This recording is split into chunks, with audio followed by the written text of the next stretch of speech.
Welcome to WideNet Gaming. Nintendo did a surprise announcement for their next iteration of their Nintendo Switch console called the Nintendo Switch Lite, which is a handheld, dedicated Nintendo Switch console with different things they call different features. It says corporate talk or options. I mean, it does less basically, but the point is that it's a dedicated handheld console, and the majority of people, this is something that they want. There's been complaints of making the Switch easier and that they only play on the go, so kind of not a surprise. A lot of the other ones were like the Nintendo XL, making a bigger Nintendo Switch console, or even one dedicated to be played only on the TV.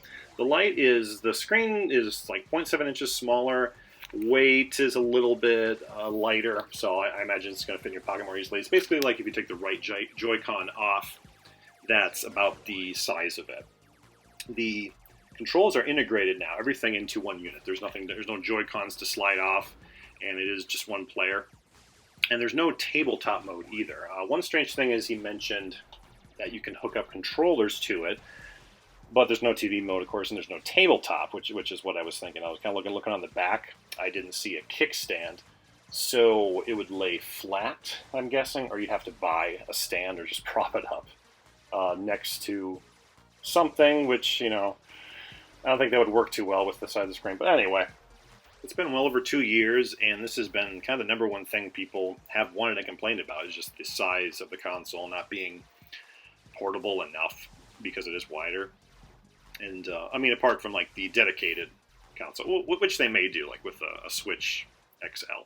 Pros and cons. The main pro with the Lite is the size. It's a Joy-Con less size. There's more possibility to fit this, in your pocket or in a bag, even, to a degree. And then the Joy-Cons not slipping around where you have to worry about them, because it's all integrated into one thing. And the D-pad is the other big one. This, in place of the single buttons, would work a lot better for certain games. And how you would hold it. But we'll see with ergonomics when this releases, if it is as more comfortable. That's another thing I've heard about with the Switch. But this is depends on the person. A lot of this stuff gets kind of subjective. Even the D-pad, it's it's more of an environment of people want certain things. They don't want to adjust to a console. It's like the same thing with the Wii U gamepad.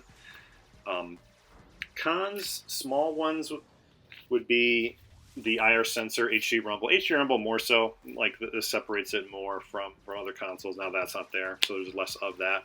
The integrated play, with the Joy-Cons you have it there, you can play locally. I'm just curious how this is going to work, because there's no tabletop mode. You have to lay it flat, and then you have to bring stuff with you. So, you're looking at one player, unless someone else has the console too.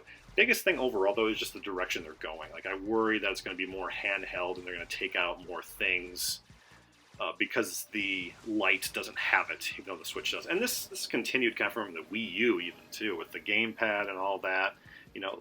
Kind of catering to playing it more safe. The Joy-Cons, you had that, but with the capacitive touchscreen, there's been less of that stuff with the Switch. And you don't have the asymmetrical play, the amount of processing power. This seems like another step, even though they are keeping the regular Switch console. So that would be, that would be my main concern. But otherwise, everything else stays the same. And this is a great option for people that are just playing portably. It just seems to be kind of going in that direction. Compared to Xbox, which is higher specs, virtual reality with PlayStation and consoles that they're releasing. But it's still too early to go. We'll see in September how it all pans out. The price thing, like I said too, with the cost of games, I don't see it as much of a factor because it is higher. But what do you think? Let me know in the comments. Subscribe if you like the video. Let me know if you're getting it or if you have a console. I've had one for 2 years. And I will see you next time.